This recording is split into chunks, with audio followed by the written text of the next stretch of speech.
Yang paling kenceng serangannya kemana?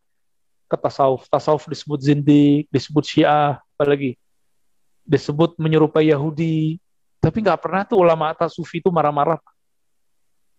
Nggak pernah, apalagi mau bilang halal darah ente itu nggak pernah. Ya, nggak pernah tuh.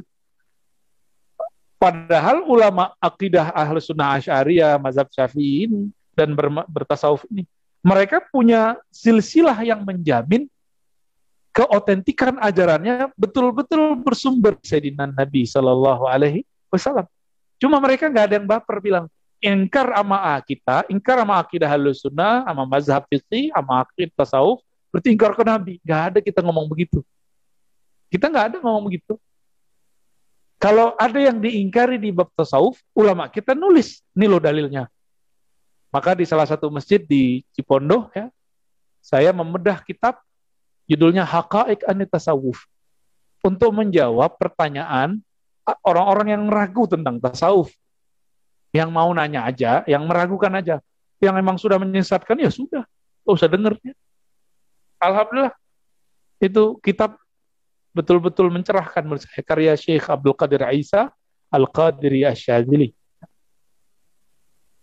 Ke depan Bapak Saudara Allah, orang-orang akan tambah banyak ngaku ahli sunnah, tapi ternyata ajarannya tidak bersanad bersilsilah. Akan tambah banyak rumah-rumah tahfiz, tapi tidak mengajarkan kelembutan dalam beragama. Ya. Nanti ciri-cirinya sederhana aja tuh, rumah tahfiz yang sudah kesusupan khawarij. Apa ciri-cirinya? Tidak cinta NKRI.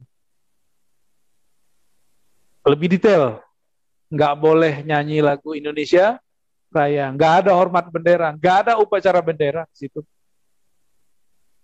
Kayak gitu masih teriak-teriak, teriak-teriak dikriminalisasi, dizolimi. Ya. Artinya yang kita kritik, yang baik kita syukuri, kita doakan. Fair aja, harus adil. Ya adilu wa aqrab litaqwa. Berbuat adil kamu. Mana yang kamu gak senang kritik? Kalau ngerti. Kalau nggak ngerti jangan ngeritik juga, ntar BO namanya. Mau nggak bersikap adil begitu? Yang benar kita doakan, kita puji Pak. Yang nggak benar, ya kita kritisi. Mereka yang kita coblos udah jadi menterinya kok. Masih juga move on. Ini gimana ceritanya? Berarti belajar akidahnya nggak sahih ini. Bahwa politik bukanlah usuluddin.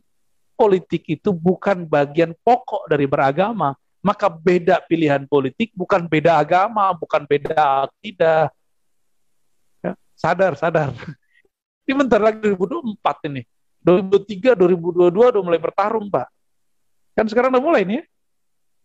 Si A, si B, si A, si B, udah mulai gitu. Kita belum sembuh nih luka kemarin, udah digempur lagi. Dan yang paling gampang membawa isu agama ke dunia politik. Pelajaran besarnya gak usah jauh-jauh. Sayyidah Ali perang sama Sayyidina Muawiyah. Sayyidatuna Aisyah perang dengan Sayyidina Ali. Kurang hebat apa mereka bertiga ini? Ada yang lebih mulia daripada mereka. Ada yang lebih pintar daripada Aisyah. Ada yang lebih bercahaya kalbunya daripada Ali. Nggak ada. Ada yang lebih detail kerjaannya daripada Muawiyah. Kan nggak ada. Itu mereka tuh rata-rata udah perwakilan itu orang-orang hebat di zaman itu. Perang kok Pak, ya? Mau diulang lagi sejarahnya. Ini kalau Allah nggak sayang ke negeri kita kemarin, bisa kemarin hancur Pak negeri kita. Nah, saya berharap ini nggak diulang ini. Ya. Tapi tolong juga jangan giring-giring kita ke dunia politik ya. Ini udah mulai-mulai nih, digiring-giring. Ya, saya berjuang juga biar untuk menjaga netralitas itu. Karena dalam akidah Ahlussunnah ditulis Pak, sikap politik itu ada. Tidak boleh memberontak hatta kepada pemimpin yang dianggap zalim. Tidak boleh. Yang boleh apa? Menasehati. Itulah jihadnya ulama ketika pemimpin tidak adil. Itu jihadnya ulama kita. Dari dulu begitu. Gak boleh kita bugot, berarti bugot, berontak, itu gak boleh. Ya, ini postingannya postingan pemberontak. Gak ada Pak Ahlussunnah begitu. Cari semua kitab Ahlussunnah yang boleh itu, tunjukin ke saya. Yang ada apa? Jaham bin Safwan, pendiri akidah Jahmiyah. Yang mana orang yang tidak paham tentang akidah Asy'ariyah, mereka menyebut kita ini Jahmiyah. Jahmiyah itu kelompok fatalis, nggak menganggap semuanya orang dosa itu Allah yang dosa gitu. Dia nyalain Allah. Jahm bin Safwan ini nggak percaya sifat Allah. Si Jahm bin Safwan ini, ya, dia kemudian walaupun mengatakan fatalis, tapi memasukkan bab tentang politik ke agama. Akhirnya dia berontak jadinya. Jadi pemberontak tuh Jahm bin Safwan. Khawarij jadi pemberontak karena dia menganggap Sayyidina Ali ini sudah menentang Allah dan Rasulnya. Tuh. Jadi kelompok Khawarij dari dulu Pak, apa karakternya? Beda sama dia, beda dengan Allah dan Rasul. Jadi ciri-ciri neo Khawarij, kelompok ekstrim zaman sekarang, siapa yang beda dengannya, baik beda pemahaman akidah, beda fikih, beda persoalan bid'ah, apalagi beda politik, dianggap beda dengan Allah dan Rasul. Maka kalau Bapak ini beda coblosan sama dia, dianggap beda sama Allah. Emang Allah nyoblos? Emang di Quran ditentukan urusan coblos menyoblos? Emang di zaman Nabi ada partai-partai milih-milih? Kan nggak ada. Ini aja udah jelas bahwa itu bid'ah sebenarnya. Itu bid'ah yang dimasukkan dalam akidah. Dulu yang melakukan itu cuma dua aja, Syiah sama Khawarij, memasukkan bab politik ke bab iman. Ya, tolong jangan dibangkitkan lagi itu ya. Jangan diam Pak, kalau di grup-grup tegur siapa yang kemudian seperti itu. Kalau perlu dikeluarin dari grup. Ya, kalau Bapak ambilnya, kalau nggak dikeluarin sama dia ntar. Ya. Baik. Kenapa saya ngomong begini? Nabi sudah berbicara. Fa idza laqitumuhum faqtuluhum. Gitu hadisnya. Jika kamu bertemu mereka, maka lawan mereka gitu. Sekarang zaman perang ideologi, teologi Pak, akidah. Mereka serang kita dengan mengatakan sesat, ya kita pertahankan. Gak boleh diam. Jangan ngomong lagi hari gini masih bahas begitu ya. Apakah kata-kata begini hari gini masih begitu menyelesaikan masalah nggak? Nggak nyelesain masalah, malah bikin masalah baru. Masalah cuek. Nafsi-nafsi namanya. Orang egois. Orang ini nggak akan diperjuangkan oleh Allah dan Rasulnya.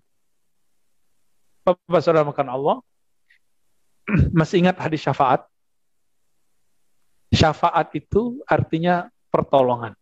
Ya, nggak usah jauh-jauh deh. Kita punya lembaga sekolah. Terus ada orang bawa anaknya, kita kenal orangnya. Penutupan sudah hari kemarin. Dia bawa anaknya nangis-nangis, Ustaz, tolong dong, kita kan temenan. Anak saya masukin dong. Karena urusan teman, walaupun secara hukum sudah ditutup, peraturan sudah ditutup, diterima nggak nih anak? Diterima juga Pak jadinya. Kenapa? Syafaat.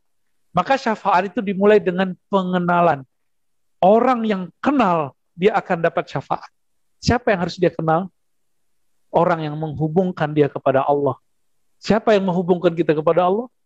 Qul in kuntum tuhibbunallaha fattabi'uni.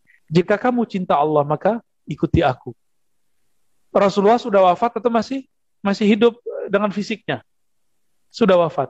Berarti pewarisnya sahabat, hidup atau sudah wafat juga. Maka terus ini disebutnya silsilah. Nah, siapa yang memegang silsilah itu hari ini, ikuti mereka. Maka yang sekarang mewarisi akidah itu Asy'ariyah, Maturidiyah, Thahawiyah, ya.